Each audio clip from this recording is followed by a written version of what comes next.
प्यारे बच्चों, आइए आज हम हिंदी की पाठ्य पुस्तक सुगंधा का पाठ 5 भविष्य की दुनिया पढ़ें। बच्चों, जैसा कि आप जानते हैं कि हम प्राकृतिक संसाधन अर्थात कोयला, पेट्रोल, डीजल इत्यादि का निरंतर इस्तेमाल करते चले जा रहे हैं और एक समय ऐसा आएगा जब इनका अभाव हो जाएगा, कमी हो जाएगी।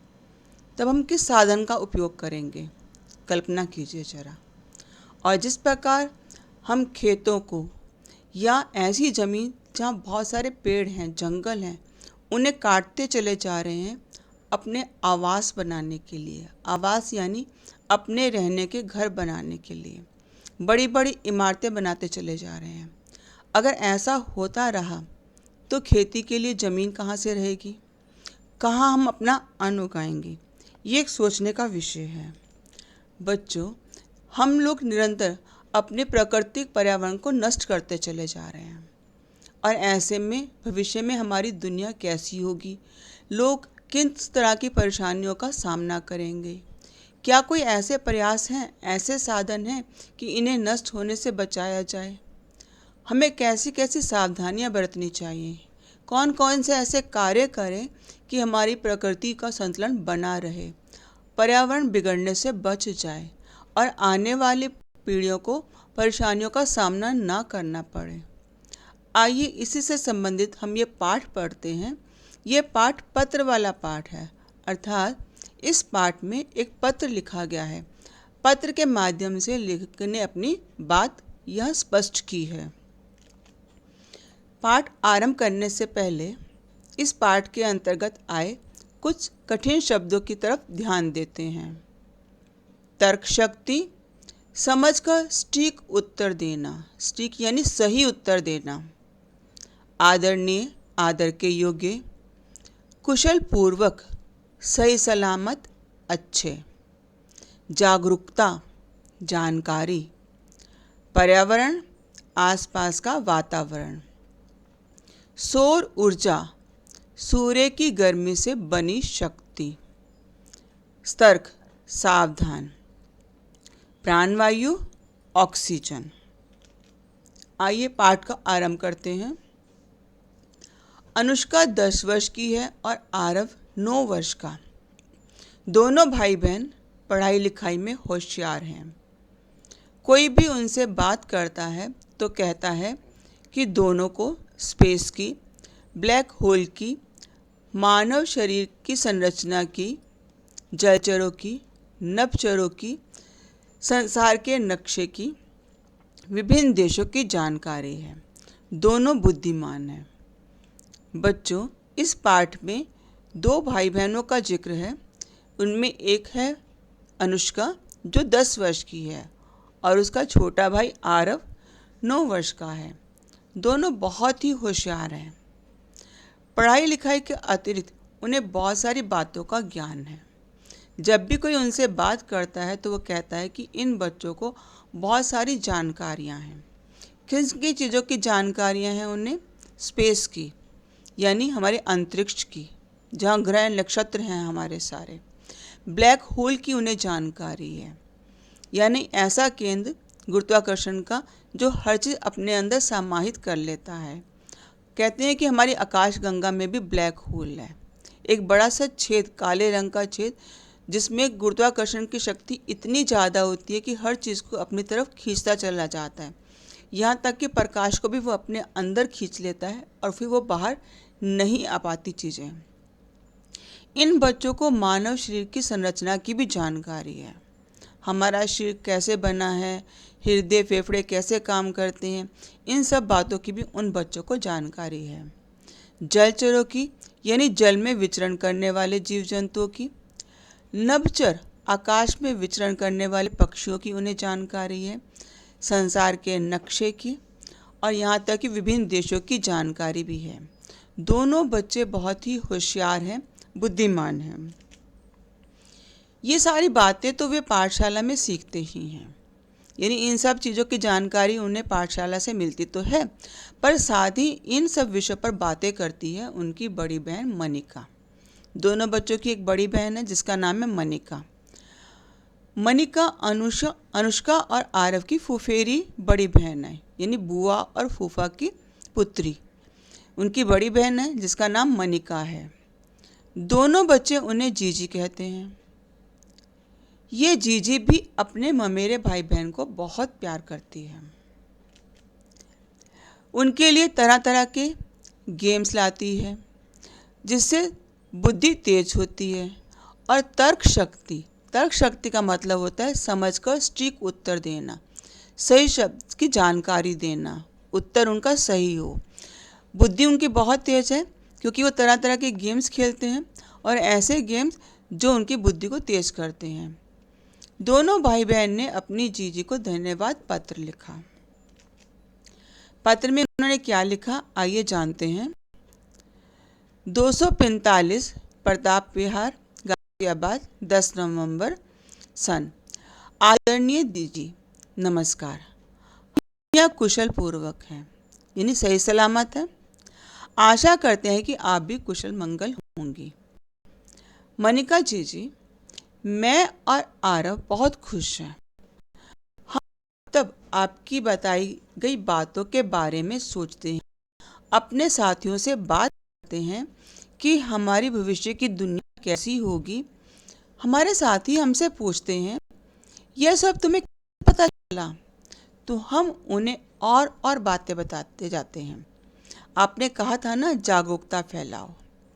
अब यह बच्चे जो है अपनी जीजी को धन्यवाद लिखते हुए कहते हैं कि आप जिन जिन बातों की जानकारी हमें दिया करती हैं, अक्सर हम उन बातों पर चर्चा करते रहते हैं और अपने साथियों को भी उनके बारे में बताते रहते हैं। उनसे हम चर्चा करते हैं कि आने वाले समय में हमारी दुनिया कैसी होगी। तब उनके साथी हैरान हो जाते हैं। उन्हें इस बात की हैरानी होती है कि इन बच्चों को इतनी सारी बातों की जानकारी कैसे हुई। ये बच्चे बताते हैं कि हम उन अपने साथियों को और अधिक बातें बताते हैं। क्यों बताते हैं? क्योंकि आप ही ने कहा था कि जागरूकता फैलाओ, यानी लोगों को सचेत करो, सतर्क करो, लोगों में ज्ञान बांटो। हमने और हमारे आस पड़ोस के दोस्तों ने अपने अपने माता पिता को पर्यावरण सुरक्षा के बारे में बताया, पेड़ पौधे लगाए, कारों का इस्तेमाल कम किया, पैदल जाने की आदत डाली, सौर ऊर्जा के बारे में बताया, रोबोट्स के बारे में भी बात की। अनुष्का और आरव ने अपने दोस्तों को बहुत सारी बातों की जानकारी दी, अपने माता पिता और उनके माता पिता को बहुत सारी बातें पर्यावरण की सुरक्षा के बारे में बताई। अब उन्होंने पर्यावरण की सुरक्षा के लिए कई कदम उठाए। कौन से कदम उठाए? आसपास पेड़ पौधे लगाने शुरू किए, कारों का प्रयोग कम करना शुरू कर दिया, जहाँ तक संभव हो सकता है पैदल जाने की उन्होंने आदत डाली।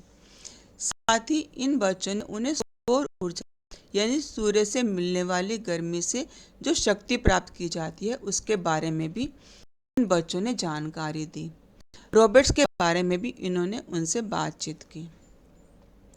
जीजी, इतनी सारी जानकारी देने के लिए आपका बहुत बहुत धन्यवाद। आप कब वापस आओगे? पत्र लिखने में बहुत खुशी हो रही है क्योंकि यह पत्र सालों साल सुरक्षित रहेगा और हमारी याद भी। बच्चों, हमारे से निकली हुई बातें कुछ पल के लिए ही रहती हैं जब तक कि वो दूसरे के कान में जाती हैं, लेकिन कोई बात लिख कर रख देते हैं तो वो सुरक्षित रहती है।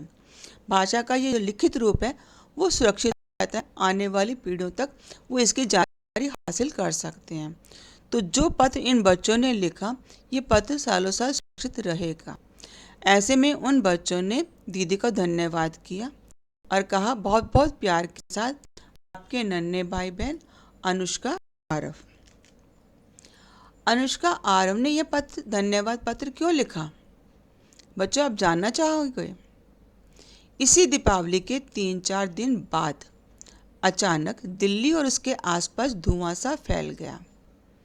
मनिका ने घबराए बच्चों से कहा, यदि हम अभी सतर्क और जागरूक नहीं हुए तो हमारे भविष्य की दुनिया वह नहीं होगी जिसका हम सपना देख रहे हैं। बच्चों, इस पत्र के लिखने का कारण क्या था कि ये दोनों बच्चे घबराए हुए थे।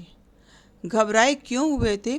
क्योंकि हाल ही में जब दीपावली का अवसर बीता था, आपको याद होगा, तब 3-4 दिन के बाद अचानक दिल्ली और आसपास के वातावरण में बहुत अधिक धुआं फैल गया था, प्रदूषण फैल गया था, यहाँ तक कि स्कूलों में अवकाश भी था। और ऐसे में ये जो प्रदूषण फैला था, लोगों का सांस लेना मुश्किल हो गया था। जैसे और सब लोग घबराए थे, बच्चे घबराए थे, वैसे ये दोनों बच्चे भी घबरा गए थे।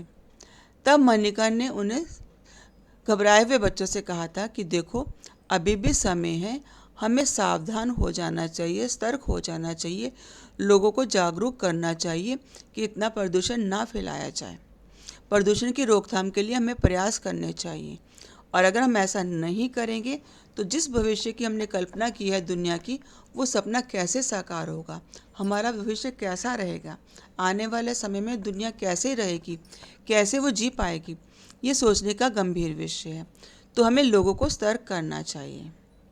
नन्हे आरव ने पूछा, क्या हम यह प्रदूषण बड़े बड़े पंखे लगाकर भगाएंगे या एयर प्योरीफायर लगाकर, जैसा कि आजकल हम घरों में करते हैं कि हम हवायु को शुद्ध करने के लिए एयर प्योरीफायर लगा देते हैं, लेकिन वो छोटा है, कम काम करने वाला है, सीमित दायरे तक की हवा को शुद्ध कर सकता है।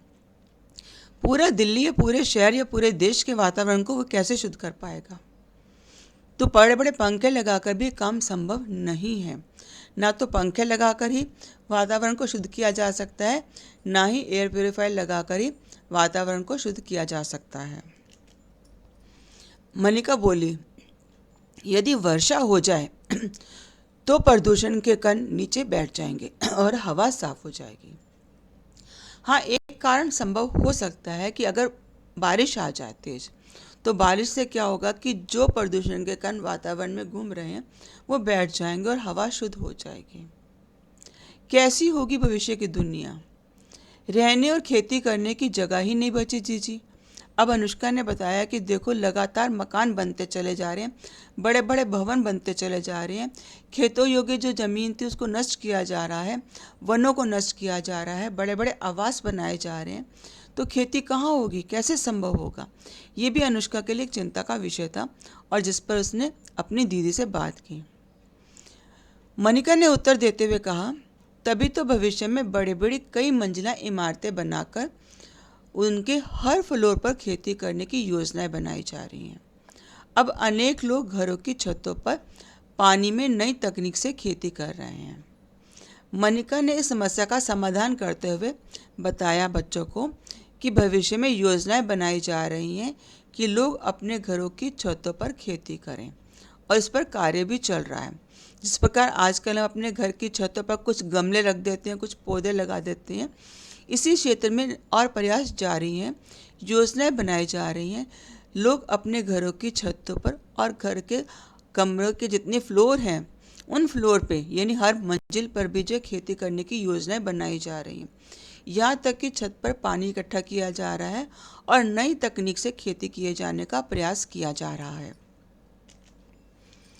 सभी अपने अपने घरों के अंदर प्राण वायु बढ़ाने वाले पौधे रख रहे हैं। घरों, फ्लैटों के आगे पीछे फूल पौधों और दीवारों पर बेल लटका रहे हैं। भविष्य में सौर ऊर्जा का प्रयोग हर आदमी करेगा और खतरनाक जगहों पर रोबोट काम करेंगे। पर्यावरण प्रदूषण को कम करने का प्रयास के साथ साथ प्राण वायु यानी ऑक्सीजन को बढ़ाने का कार्य भी लोग कर रहे हैं। अब लोग अपने घरों के अंदर ऐसे पौधे, ऐसे गमले रखने लगे हैं जिनसे ऑक्सीजन की मात्रा हमें अधिक से अधिक मिल सके। यहाँ तक कि घर और फ्लैट के आसपास बहुत सारे फूल पौधे लगाए जाने लगे हैं। दीवारों पर बहुत सारी बेलें लटकाई जा रही हैं ताकि ज़्यादा से ज़्यादा ऑक्सीजन घर के अंदर आ सके। आने वाले समय में जो सूर्य की शक्ति है, ऊष्मा है, उससे शक्ति का प्रयोग कर सके, इस तरह का प्रयोग किया जाने लगा है ताकि हर व्यक्ति अधिक से अधिक सौर ऊर्जा का प्रयोग कर सके। यहाँ तक कि वो जगह जो खतरनाक है, जहाँ जाना लोगों के लिए कठिन है या उनके स्वास्थ्य के लिए हानिकारक है, वहाँ इन दिनों रोबोट से काम लिया जाने लगा है और आने वाले समय में रोबोट का अधिक से अधिक प्रयोग किया जाने लग जाएगा। जैसे बड़े बड़े कारखानों में रोबोट्स आम काम करते हैं, है ना जीजी? अनुष्का बोली। अनुष्का ने बताया कि जैसे इन दिनों बड़े बड़े कारखानों में, फैक्ट्रियों में रोबोट्स काम करते हैं। बहुत बड़ी बड़ी मशीनों को ऊपर नीचे करना, उनमें कलपुर्जे फिट करने का काम बहुत सारे रोबोट्स की आर्म्स काम करती हैं। तो उसने कहा कि जिस प्रकार रोबोट्स काम कर रहे हैं कारखानों में, क्या हर जगह ऐसे रोबोट ही काम करना शुरू कर देंगे? हाँ अनुष्का, सर्जरी में रोबोट्स का प्रयोग और ज़्यादा होगा, पढ़ाई डिजिटल हो जाएगी, मनिका ने कहा।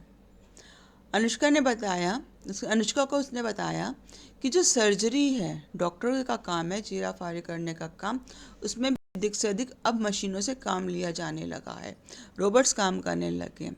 यहाँ तक कि पढ़ाई लिखाई भी डिजिटल हो जाएगी, जैसे कि आपकी हो रही है। हमारी क्लास में स्मार्ट बोर्ड पर पढ़ाई होती है जीजी। गुरु माँ बहुत से वीडियोस दिखाती है, आरव बोल उठा। जिस प्रकार आपकी क्लास में स्मार्ट बोर्ड है, स्मार्ट बोर्ड के माध्यम से आपको पाठ पढ़ाया जाता है और बहुत सारे वीडियोस आपको दिखाए जाते हैं, वैसे ही आरव ने बताया कि उनके विद्यालय में भी स्मार्ट बोर्ड के माध्यम से शिक्षा दी जाने लगी है और उनकी अध्यापिका जो है वो वीडियोस दिखाती हैं और वीडियोस के माध्यम से शिक्षा देने लगी हैं। अरे वाह, धरती पर मानो नया युग आ जाएगा, अनुष्का ने कहा। अनुष्का ने कहा कि ये तो अच्छी खबर है, धीरे धीरे परिवर्तन हो रहा है, प्रदूषण कम करने के प्रयास किए जाने लगे हैं, पेड़ पौधों को नहीं काटा जा रहा। जैसे कि पहले किताबों को, कॉपी को, कागज़ को बनाने के लिए इतने ज़्यादा पेड़ पौधे काटे जा रहे थे, अब अगर कॉपी किताबों का इस्तेमाल कम होगा तो पेड़ बच जाएंगे। तो उन्होंने कहा कि हाँ, एक नया युग लगता है आरंभ हो रहा है, हम अधिक से अधिक आधुनिक यंत्रों का प्रयोग करने लग गए हैं। परंतु ध्यान रखना, हमें तब भी पेड़ पौधों की जरूरत होगी। ऐसा नहीं है कि हमने सारे प्राकृतिक के संसाधनों का इस्तेमाल अगर हम बंद कर रहे हैं तो क्या पेड़ पौधों की आवश्यकता नहीं रहेगी? अगर हम रोबोट्स का इस्तेमाल कर रहे हैं, आधुनिक तकनीकों का इस्तेमाल कर रहे हैं, तो क्या पेड़ पौधों की कम ज़रूरत पड़ेगी? ऐसा नहीं है, पेड़ पौधों की आवश्यकता तो हमें तब भी पड़ेगी। क्यों? स्वस्थ रहना है, हमें ऑक्सीजन चाहिए और स्वस्थ रहने के लिए हमें प्रदूषण को कम करना होगा। स्वस्थ पर्यावरण के प्रति जागरूकता फैलाने के लिए 5 जून को विश्व पर्यावरण दिवस मनाया जाता है। हम वर्षा काल में 6 जुलाई को वन महोत्सव भी मनाते हैं। इन दिनों लाखों पौधे रोपे जाते हैं, रोपे यानी लगाए जाते हैं, जो वृक्ष बनकर इस पर्यावरण को सुरक्षित रखते हैं। अब यहाँ इन बच्चों को बताया जा रहा है कि पर्यावरण को स्वस्थ रखने के लिए जागरूकता फैलाने का प्रयास किया जा रहा है और पूरा विश्व इसमें अग्रसर हो गया है और ऐसे में 5 जून को विश्व पर्यावरण दिवस मनाया जाता है। यानी पूरा विश्व इस दिन एक साथ मिलकर पर्यावरण को सुरक्षित रखने के लिए कदम उठाता है और कार्य करता है। ऐसा ही एक और कार्य आरंभ हो चुका है, वो है वन महोत्सव का। यानी इस दिन जो है अधिक से अधिक लोग एक साथ मिलकर पौधे लगाते हैं, अपने पर्यावरण को सुरक्षित रखने का संकल्प लेते हैं। और वो काल आता है वर्षा काल, जब वर्षा का मौसम आता है, जुलाई अगस्त में जब बरसातें आती हैं, उस समय ये उत्सव मनाया जाता है। और 6 जुलाई का दिन इसमें तय किया गया है वन महोत्सव का, जब सब लोग एक साथ मिलकर लाखों पौधे लगाते हैं ताकि हमारा पर्यावरण सुरक्षित रहे, आसपास का वातावरण सुरक्षित रहे। अनुष्का आरव ने अपनी बहन से मिली यह जानकारी अपने साथियों को बताई और पत्र लिखकर उन्हें धन्यवाद दिया। अनुष्का और आरव को अपनी बहनों से जो भी जानकारी मिलती थी वो अपने साथियों में ज़रूर बांटते रहते थे और साथ ही उन्होंने अपनी बहन को पत्र लिखा और उन्हें धन्यवाद दिया। बच्चों, इस पाठ की लेखिका थी मीनाक्षी अग्रवाल। यह पाठ से संबंधित प्रश्नोत्तर दिए गए हैं। ये मौखिक प्रश्न हैं, कठिन शब्द दिए गए हैं। इन कठिन शब्दों का आपने नीचे लिखे शब्दों का अभ्यास करना है ताकि आपकी वर्तनी शुद्ध रहे। यह लिखित प्रश्नोत्तर हैं। पहले लघु प्रश्न जिनके उत्तर 2 या 3 वाक्यों में दे सकते हैं, फिर दीर्घ प्रश्नोत्तर हैं, कम से कम 6 या 7 पंक्तियों में इसके उत्तर आने चाहिए। आशा है आपको ये पाठ समझ में आ गया होगा। धन्यवाद।